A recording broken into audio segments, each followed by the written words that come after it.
Thank you for tuning in to Mr. Cliff's Toy Shop. On today's review, we take a look at the Hot Toys Avengers Infinity War Iron Spider. Today, I'll be reviewing this figure in 6 categories: accessories, articulation, design, is it essential to your collection, functionality, and price. Once all scores are totaled, I'll give you my opinion if this figure is a pass or a purchase.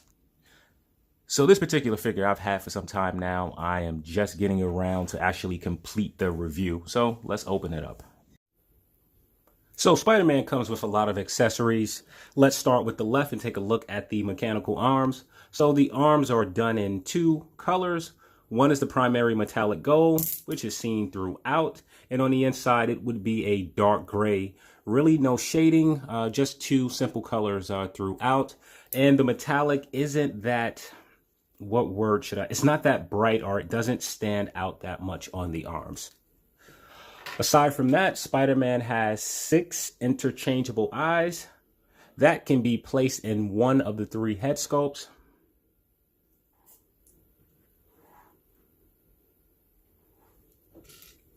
And Spider-Man comes with a total of 6 pair of hands. I won't go through each, but just to give you an overall look at the hands. In the hands we've seen before, I am pretty sure that these are the exact hands that we received with the Homecoming edition. We also received this web effect, done completely in a clear translucent plastic. It's pretty flexible at the bottom, more sturdy at the top. Spider-Man receives this, remove the mask version, which isn't part of any scene in Avengers Infinity War. This comes from the Homecoming edition, but who am I to complain about extra accessories? Spider-Man also comes with 5 variations of webs. Well, I should say 5 webs, not 5 variations. There appears to be maybe 3. So this is the longer version. The bottom part is shaped in an L. And then I'll move on to the smaller version. Done in a translucent clear plastic all the way through. If you look in, you can actually see some details coming around. There appears to be more webbing kind of intertwined throughout. And at the end, it kind of turns into a water drop here. You receive a plastic screwdriver to help you insert the batteries, which port into one of the 3 head sculpts. And you receive 3 heads, which I am very happy about. So we've seen this head before. This is the same head from the Homecoming edition. The difference is that the eyes are centered, to whereas the other version, the eyes were off to the side. And this time around, I actually have the other version handy. So you can see the 2 head sculpts are identical.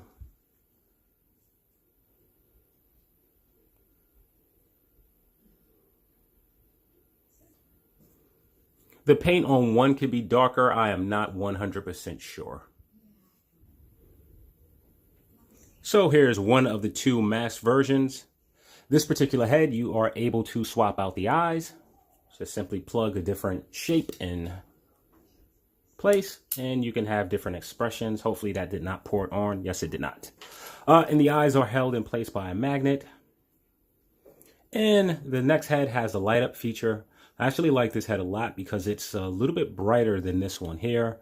The red paint seems to be a bit shinier on this version. I also like that there appears to be a clear lens over the white, which makes the eye stand out a bit more. So here is the compartment to where you switch the batteries. The figure comes with 3 batteries. So for overall accessories, I am very satisfied with the amount of goodies that we receive, and I'll be giving Spider-Man a 10 out of 10 for accessories. So for articulation, let's start out with one of the tentacles. So within the tentacle, you get 4 points of articulation, 1 at the lower, mid, upper, and top. Now that that's out the way, let's take a look at Iron Spider himself. So the head is attached via magnet, so you are able to completely rotate it, tilt it as much as you like. It looks up fairly well. Now when it moves down, this is the challenge. So that's about as much as you can actually get it down without the neck part being exposed. So the arm is able to move up fairly well. You can see the wrinkles. You're able to get about, I'm going to say about this much rotation forward, about that much backwards. So with the arm, you're able to get about that much rotation. There appears to be a butterfly joint, bending inwards about that much, outwards, not really at all. The elbow is double jointed, bending in about that much. And the wrist is able to turn as well as, okay, it is able to hinge up and down, but this piece here may get in the way. So as far as ab crunch, well, the figure is able to go back a decent amount, forward even more, able to get some decent pivot, you're able to get rotation at the upper point of the torso, and you're able to get waist rotation. The torso moves very well. So the leg is able to kick out about that much, backwards a good amount. You do get some upper rotation. Knees are double jointed, bending in about that much. No cut underneath the knee. The ankles are able to turn, able to go up that much. You get toe articulation, which is pretty good here, and it moves down a lot. And you get a decent amount of pivot, not bad. So the articulation is better than what I thought it would be. I thought the suit itself would be more restricted. As you move it, there's sort of a nervous part because the material starts to stretch, and I'm not sure how far the material can go before it actually breaks. So one of the things that I like, but at the same time it's an issue, is the magnet. You're able to get the head to look up pretty far. However, when it comes down, you're not able to get it to look down at all without exposing that, so that's an issue. The torso has some phenomenal movement. There isn't anything that I would change about the torso itself. And I'm pretty happy with the arms. The exception, I wish that it could bend in a bit more with the double jointed elbows. However, it's not the worst thing. In the legs, I would like for them to go forward a lot more, being that this is Spider-Man. And I would like a extra point of articulation, possibly at the boot. The feet are pretty well. And though the hinge is not great, I am satisfied with it. So for articulation, almost forgot one important point. I wish that on the tentacle at the bottom that this could actually rotate. That would have been something great to have. So overall for articulation, I'm going to give Spider-Man an 8 out of 10. So to start off, let me say that I am not a fan of the cinematic version of Iron Spider. I personally prefer the red and gold version, however, to each his own. With that said, I think Hot Toys has done a phenomenal job capturing the likeness of Spider-Man within that movie. And if I was grading design based on the movie and what we see in action figure form, this would probably be a 9 or a 10 out of 10. However, I'm taking some other things to account, and this may seem like I'm rambling just a little bit. I watched a few YouTube reviews on Iron Spider, and the consensus from a lot of those reviewers were, this is this major controversy that Iron Spider, should have been made out of die-cast parts. And then these YouTube reviewers went on to say how, oh, it's not that big of a deal to me. Oh, it's not important. Let's stop right there for a moment. If it's one thing that I cannot stand, it's to watch a review and to watch that review and not be honest about it. Having the Iron Spider made up of some sort of rubber type material instead of plastic and or die cast is unacceptable. And I'm going to go a bit further than saying that this is my opinion. If you notice with Hot Toys originally, they released all of their Iron Man figures in plastic. Now they're coming back, reintroducing those figures with die-cast parts, because that's how it should have been made in the first time around. So to have an Iron Spider figure, it shouldn't be any different. The drawbacks with this not having die-cast components is the suit. You're worrying if the suit will last against the test of time. In addition, even if Spider-Man himself wasn't die-cast, the tentacle should have at least been die cast. And kind of continuing with that running theme, in the movie, this, and their areas on the arm as well, they all lit up. The fact that this is a suit made out of some rubber material, we don't get that. We just get white paint. And for Hot Toys, this is completely unacceptable. So when I watch these reviews, like, they really start to dig underneath my skin because I'm tired of these reviewers giving Hot Toys a pass. So as long as I continue to do reviews, and I'm pretty sure I will be the minority within the group, I am not going to give Hot Toys or any other toy company a pass, especially when they command such a large price for their figures. So for design, I am giving the Iron Spider a 4 out of 10. So is the cinematic version of Iron Spider essential to your collection? That depends on what you are attempting to build in your toy collection. For me, this is not a must-have. I personally own the Homecoming version, which is perhaps the only version of Spider-Man I need, but being this is one of my favorite superheroes, I'm pretty sure that I will add more to my collection. But this suit just doesn't do it for me.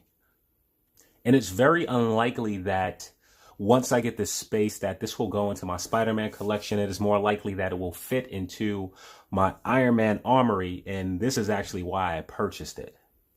So Hot Toys has a version of the Tom Holland Spider-Man and the Homecoming edition. 2 versions, actually. I almost forgot about one, the homemade suit. So if you were to skip out on this version, there will be 2 previous versions of Spider-Man that you can actually purchase. Also, the movie is slated to come out in a few months, so I'm pretty sure Hot Toys will release more than one version from that film. And if you've been collecting Hot Toys for some time, there have been variations of Spider-Man from the Amazing Spider-Man and the... what was the Spider-Man what was the name of the actor? Tobey Maguire. I couldn't think of it. Also, Hot Toys will be releasing at least 2 versions of the video game versions of Spider-Man. So as far as this being essential to your collection, for me, it's an absolute no. And I'm going to have to give this a 4 out of 10. So for functionality, there are some cool things that are integrated with this particular figure. Let's take a look at it. So all 3 heads use a magnetic system. Simply you prop the head off and you prop the head back on. And it's simply the same thing for each of the 3 head sculpts. So that's something that I particularly like, even though it limits some posing options. So taking a moment to focus on this particular head, it comes with 3 interchangeable eyes. Simply, you can remove the eyes as so. It is held in place by a magnet, and you just put in which version of the eye you would like to do. So that's pretty cool. I believe it was with the Deadpool version. It actually came with a device which had a magnet to where you held it against the eye and it came out. I wish they would have incorporated this as well. It would have helped for this to be much easier to remove it, even though it's not hard to do so. So this particular head has a light up feature. Before we get to that, I really like the clear lens around the white. I don't know, it seems to help the eye stand out a bit. Whatever effect it gives it, I'm really liking it. Plus, this head seems to be a bit more shiny than the other. It could simply be my eye. I could be completely incorrect with that. So the batteries are installed underneath. Hot Toys provides a screwdriver.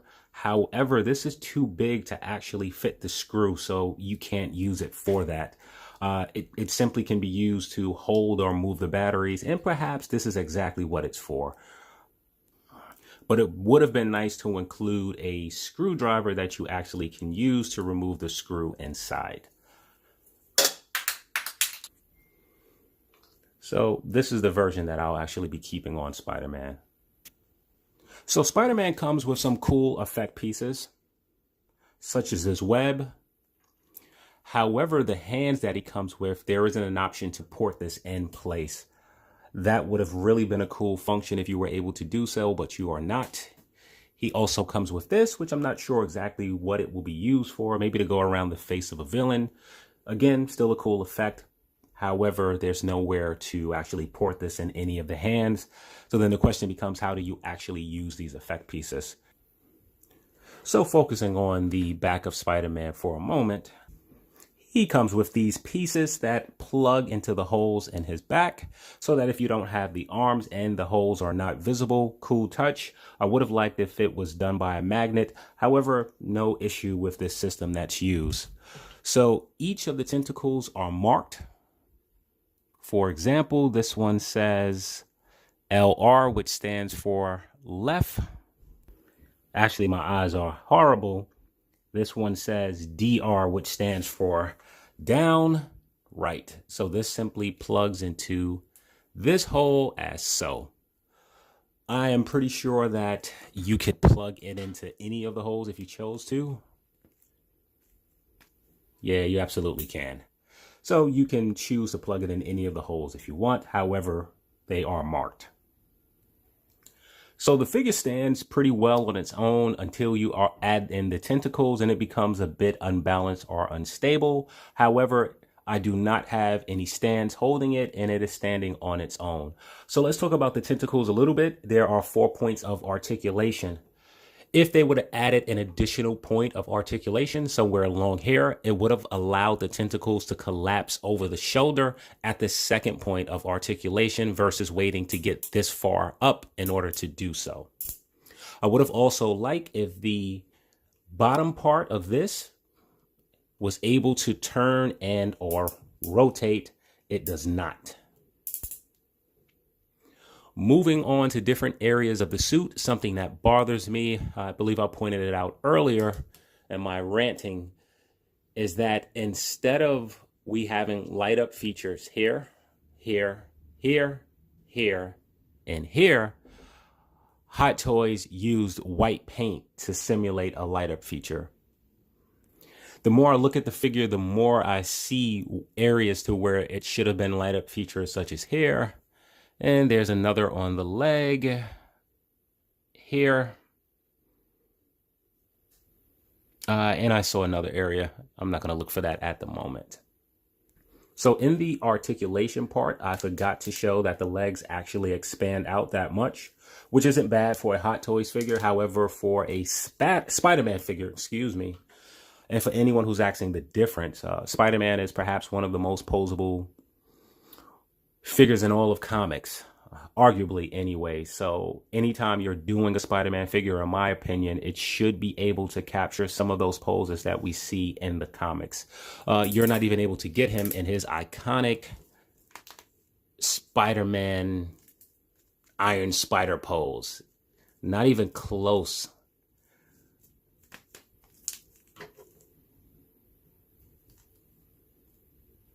So an area of concern, and I assure you, you need to be concerned, is the suit itself. As I've been posing it, some of the creases that come into place, once left alone, seem to vanish. Other places, such as under the arm, this crease has been here, and I'm starting to think that it's permanent. I will attempt to smooth it out and see if it moves. So for anyone who is purchasing this figure, you have to know that there will be wrinkles in this suit. So if you are a collector that doesn't like damage to your items, then you probably can forget about purchasing this particular Spider-Man. Overall functionality, I am going to give Spider-Man a 5 out of 10. So for pricing, Iron Spider comes in at $260 before shipping. Add in about $20 for shipping, and you're looking at a price point of right under $300. So for that amount, is he worth it? So let's take a look at what we're actually getting. In terms of sheer accessories, we receive 3 head sculpts. We receive, I believe it's 6 pair of hands, 4 tentacles, and a few spider effect pieces. So he comes with more than the majority of Hot Toys figures. The figure is limited in posability. However, you can do a decent amount with the body and the material that is used. The question now is that you push the boundaries of the material. Will it crack? Will it break over time? And for me, that's a resounding yes, that it will break or wrinkle. There is no question that the suit that you're looking at immediately outside of out the box will not be the same after having this figure for quite some time. That may bother some collectors. It will certainly bother some collectors. Others, it may not be that big of a deal. I've mentioned earlier in the review that the MCU version of Iron Spider is particularly not my taste. The red and gold, I am much more suited, and I like that version a whole lot. However, with all of this said, I'm going to say that he is worth the price of admission for $260. So now, is it a pass or a purchase? I purchased this particular figure for one reason: to go in my Hall of Armor at some point. You may not feel the same about this. So also, there are hot toy collectors that do not purchase numerous versions of the same figure. They're only going to buy one Iron Man. They're only going to buy one Batman. And in this case, they may only buy one Spider-Man. And if you fall into that group, I would tell you that this is not the Spider-Man to purchase. So I am going to say it is a pass. There are quite a number of things that disappoint me particularly about this figure, such as the lack of plastic and or die-cast components. Okay, let's say if I was able to get past that. The cheap or laziness that Hot Toys has employed by adding white paint to mimic the lights, that truly bothers me. The fact that there is no rotation at this point also bothers me. Oh, almost missed the part. I forgot to give the pricing a score. So for pricing, I'm actually going to score this pretty high, and I'm going to give Spider-Man a 9 out of 10 for pricing. So that gives Spider-Man an overall cliff score of 38 out of 60. Here's Spider-Man next to the Civil War version of War Machine. And here's Iron Spider next to my mashup version of Peter Parker. So thank you for tuning in to Mr. Cliff's Toy Shop, and I hope to catch you during the next review.